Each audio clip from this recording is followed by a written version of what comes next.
Hello and welcome to a new episode of the CTO Show with Mehmet. My name is Mehmet. I share daily insights about the latest news and trends in technology while exploring their problem solving abilities. I also talk about startups and the entrepreneurs behind their innovative products and services. In this episode, I have with me today, joining from Houston, Texas, Ross Shott, who is a thought leader in technology and business technology, I would say. So thank you very much, Ross, for joining me today. Can you please introduce yourself, your business, and what you are in for the audience? Sure. Thank you, Mehmet. Yeah, I'm here in Houston, Texas. I'm a business coach primarily by profession, but I've been a CEO, CFO, and a COO, CEO, and also I've done a lot of entrepreneurship. I've worked with a lot of startups. I've started a couple of my own businesses and exited those. And really, the technology focus came to me kind of over the pandemic. I've been doing it my whole career, but I realized over the course of the pandemic that a lot of companies were struggling to make that shift to technology really quickly because they just didn't have the experience with technology that you would think they would have. And so I ended up writing my approach to technology and starting to get that published this year, and also just share it more broadly so people can kind of help themselves. With their technology challenges. That's great, Ross, because usually I host technology people. So this is the first time I'm having the business with me. Um, and, like us people working in technology, and of course, we have to understand the business. And this is something I read on your profile also as well. So you mentioned that usually businesses, they use only 40% of the technology. Is that right? Can you elaborate more about that, please? Yeah, sure. Primarily, if you think about technology in kind of three ways, there's hardware and there's software, and then what I call wetware, which is the talent, your people who operate the various technologies. And or I also categorize, if you outsource marketing or outsource IT, I consider that wetware for your company because they're not internal people, they're external. But companies typically, what I find is a CEO will feel uncomfortable with their technology. Like, they've paid for this technology, they didn't get the results they expected. They expect to be able to scale exponentially really quickly, but by just replacing something or acquiring some technology, and they just seem to be disappointed a lot. And I would say the main reason is that they just don't really properly implement the technology, but they've really never had a language for how to articulate what the problem is they're feeling. And then even farther than that, what do you do about it? If you do kind of figure it out, how do you fix the problem? So I kind of sat back and I thought, what are the first principles for technology? What are the best ways to incorporate technology into your business, regardless of the type of technology? So I say it's technology agnostic and kind of evergreen in my thinking. You can apply this kind of methodology to any technology stack that you have, and it'll work. There are about 10 big mistakes that companies make when it comes to technology, and that's why I say they only get about 40%. And we can do some hard calculations to figure that out, but just as a kind of overall generalization, the companies that are struggling, they're just not thinking about their technology properly. They're not talking about it on a regular basis in their strategy meetings, weekly meetings, etc. And they're not, building the right kind of culture to execute well with technology, like a tech savvy culture. Wow. Because you said this, and this is a question that came to my mind, because myself, I work as a technology consultant and I work also in sales. So the thing that I notice sometimes is that from business perspective, I mean, line of business, CEO, and these folks, they know that there is a problem and they need a solution for that. While technology people like CIOs and whoever works for them, they know it's a problem, but they think about it just from a technical perspective. Right. Like, what do you think companies should do more, to get this joint in a better way? Because I see it a lot of times, and maybe the expression that I would use is right.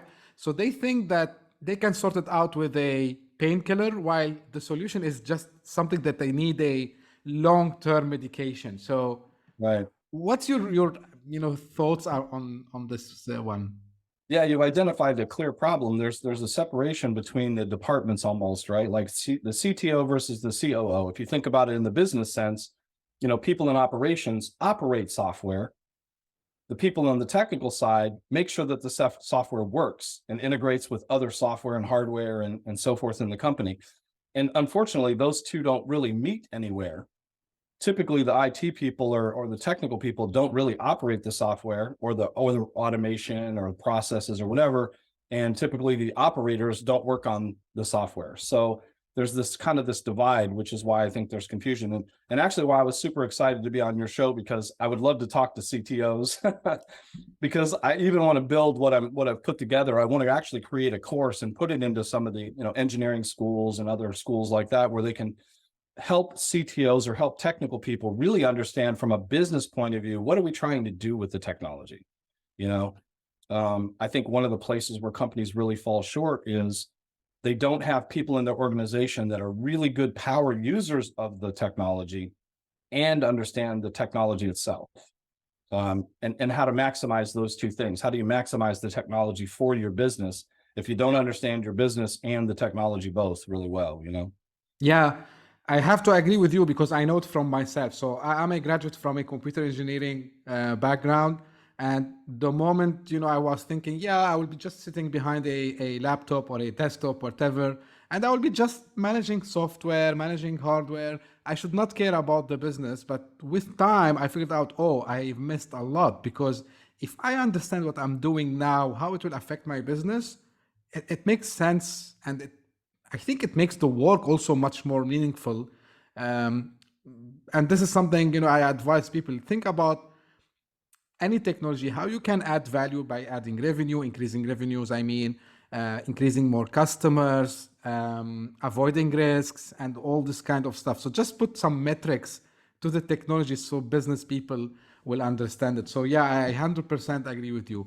Now, another thing that, I always ask business people and technology people about it, like how it's important that businesses stay up to date with the latest technologies and trends, and how they can balance, between, something which is a cool technology, it might add a lot of values to us, but at the same time, someone would come from the C-level and say, hey, listen, guys, I know this is a tool technology, but it's not the right time to implement it now. So how usually you advise people to do this balance?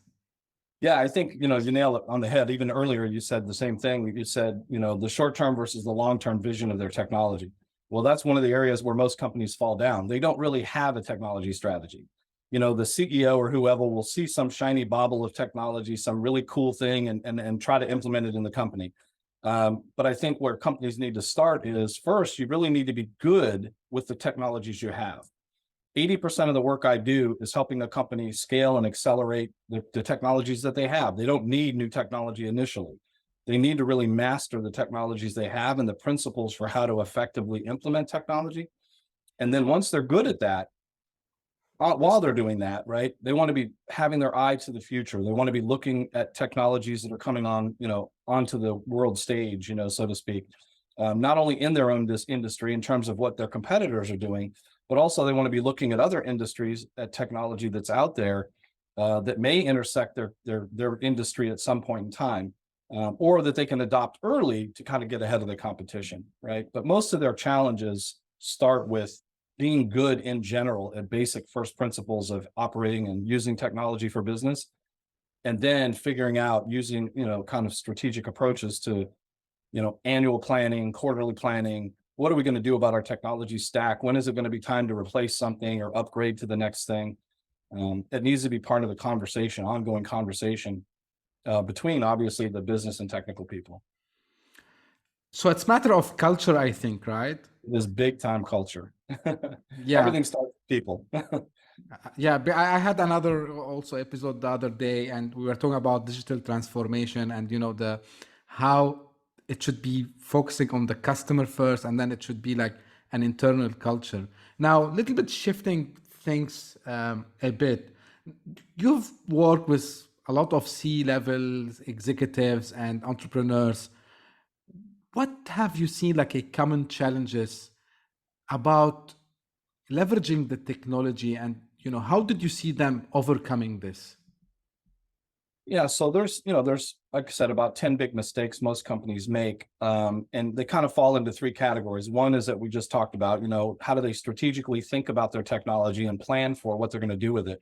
every company these days starts with technology. Usually they have at least email, and then probably some other, thing that they're working on or doing, social media or whatever.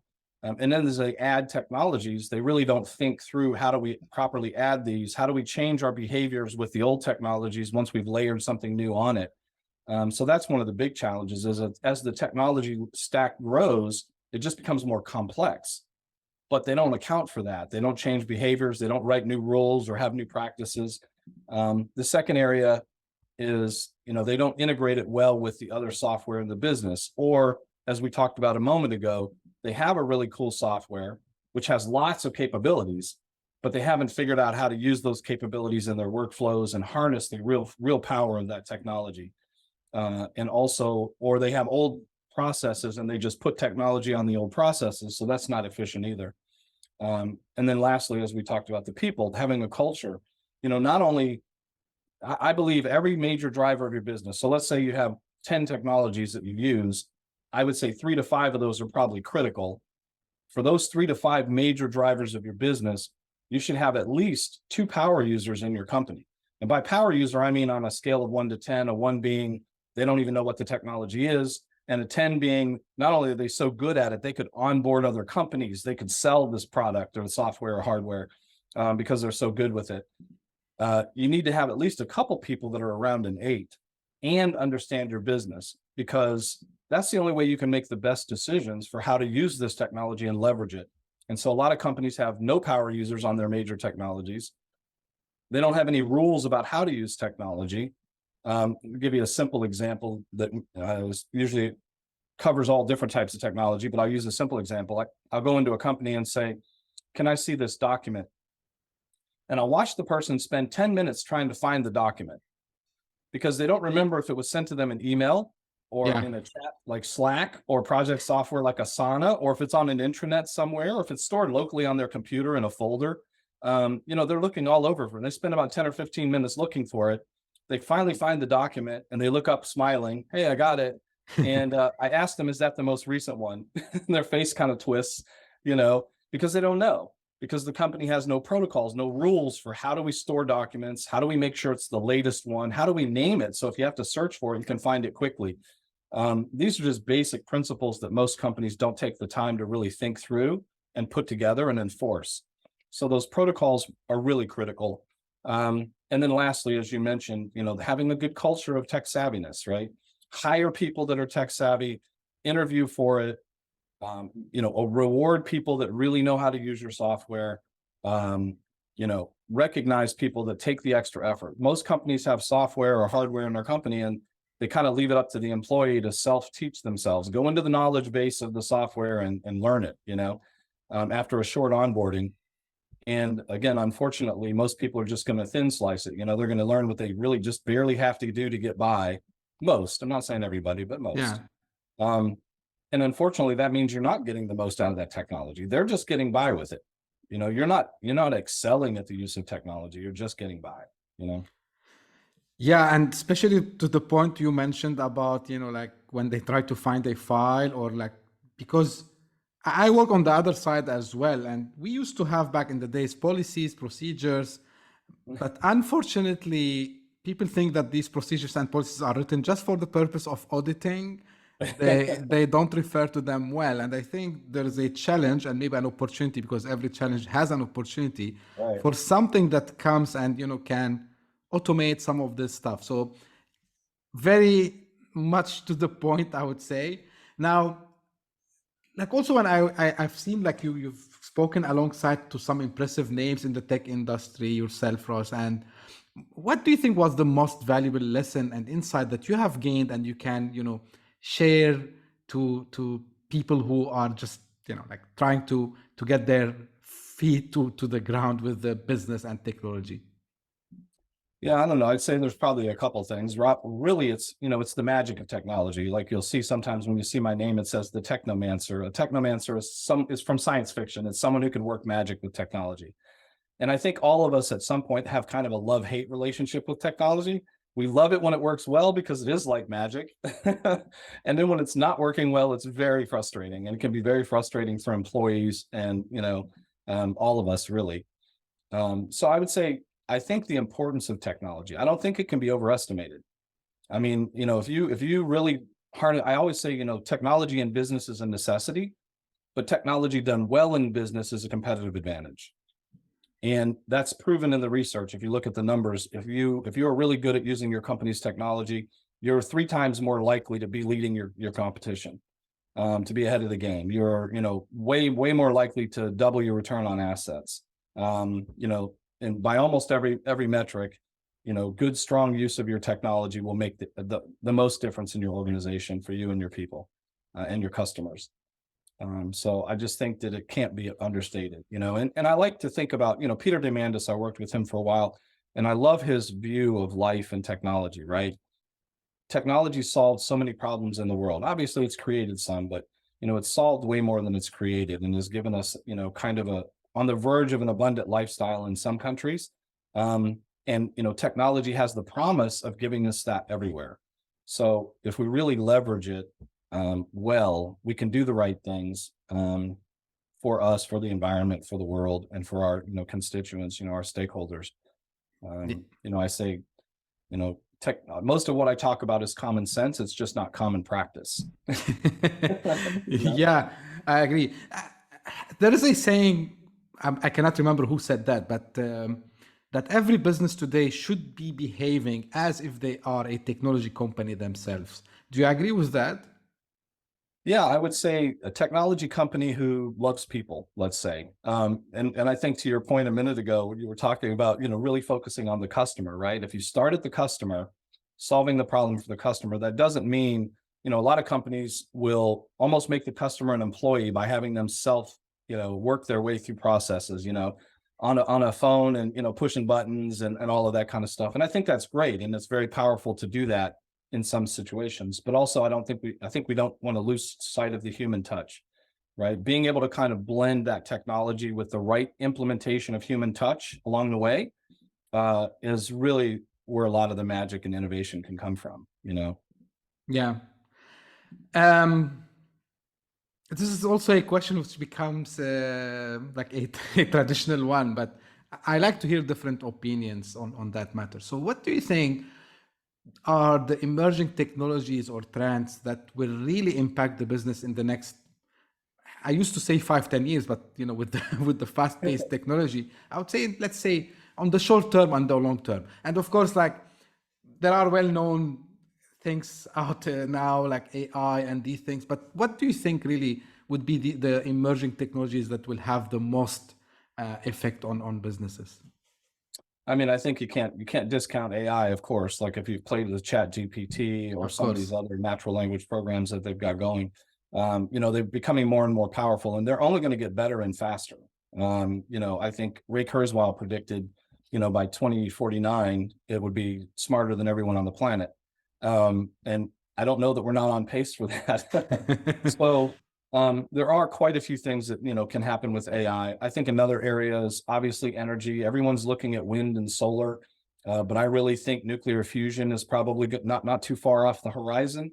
I know a lot of countries and a lot of people are worried about nuclear, but it is a way better form of energy in some ways, especially if we can get fusion working. For those in your audience that don't know the difference, we use fission now, which leaves a lot of nuclear waste material behind in the process. But fusion really minimizes. There's almost no nuclear just waste to dispose of, really. At the end of it, almost none. And it's a very efficient if we can get it to work right. And there are some really crazy experiments and things that are proving right now that that's on the horizon. And then quantum computing is another one that's now it's not like a normal computer right now. Quantum computing is good at some pretty crazy things that, but primarily think about the number of possible chemical combinations when you're trying to make rubber, for example. Trillions and trillions and trillions of possible combinations of chemicals and elements that you could put together. No human lab, no group of human labs on the planet could test every possibility. Right. And our computers now, to test every possibility, would take thousands of years. A quantum computer could test those trillions of possibilities in a day or two, week or two, month or two. They're a million times more powerful than Turing computers. Turing computers process one thing at a time. Quantum computers can process a million things at a time. So the sheer volume of things that we can learn and understand about chemistry, about biology, that we can't do right now, like medicine. Different forms of chemistry and medicine are going to just take a huge leap once some of those quantum computers really come online and are, they're already doing a lot now, but I think when it, really takes its hold in the next 5 years, probably, it'll just be a game changer in a lot of those industries. Yeah, I liked your positive approach, and I'm fan of the positive approach because, and this is I get the chance to read the book Abundance, and Oh yeah. and it's full of positivity because people nowadays, unfortunately, with especially now ChatGPT and AI, they just, and this is unfortunate that the mainstream media, as they as they are known, they just show, oh, like people will be fired from work, um, people will be replaced by robots. But the matter of fact, if we really think about it, actual technology and exactly the way you just described it, of course, it can create problems, but the solution it creates, it exceeds by million times, I can say, the number of problems that they do. So yeah, I really like this. As we're coming to the end, like Ross, where can audience find more about? Do you host any podcasts? Do you have any courses? Yeah, so let me make one comment to your worry about jobs. So number one, I part of why I wrote what I wrote, part of why I'm putting this out there is because originally when I was working with some of the Fortune 500s innovation teams, they were concerned about skills obsolescence in their company. They were worried about a certain layer of their organization where the people's skills were becoming obsolete and they were going to have to let them go. And my thought was, instead of doing that, why not train those people on your top 3 to 5 drivers of your business in terms of technology, and then pepper them throughout the organization so that they can, kind of upskill everyone else in your organization on those technologies. So it would kind of really solve the problem. And I want you to think, in the last 6-7 decades, since the 60s or so, we've had process improvement, automation, offshoring, outsourcing, computers, internet, immigration, and globalism. And there have been more jobs created, and there are more jobs per capita now than there were 60 years ago. So the jobs have changed, to be sure, but they've not gone away. People, may lose their jobs, certain jobs, to robotics or computers, but most of those are redundant tasks we don't want to do anyway, right? We want to have people doing the creative, fun, engaging tasks, and let computers and machines do all the other less so things that we might be stuck with.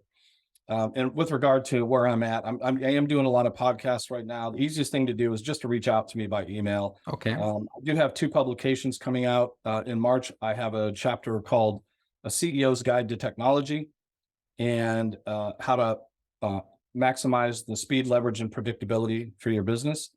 And that's in Cracking the Rich Code, Volume 10. And then in June, I have my book coming out called Technology Momentum, Systematically Accelerate Your Business 10X. And it's a much deeper dive into how to use technology in your company and help it leverage everything. So just Ross at executiveapex.com, and I can get you on the list to hear about the books when they come out, or to be able to find them. Or if you want to engage with me, just Ross at executiveapex.com. Or LinkedIn is Ross Shott on LinkedIn. Look for the Technomancer, you'll find me. Sure, I will be sharing both your email and your LinkedIn profile in the episode description, of course. Well, that was a really very informative, very insightful episode today, Ross. Thank you very much for joining me on this episode. And for my audience, as usual, thank you for tuning in. Don't forget to subscribe if you are watching on the YouTube, or subscribe to the Apple Podcast, Spotify Podcast, whatever you like, you're on. If you want to get more, you can get in touch with me directly by email, by Twitter, or LinkedIn. Thank you for tuning in, and until we see you next time. Thank you very much. Bye-bye. Thank you.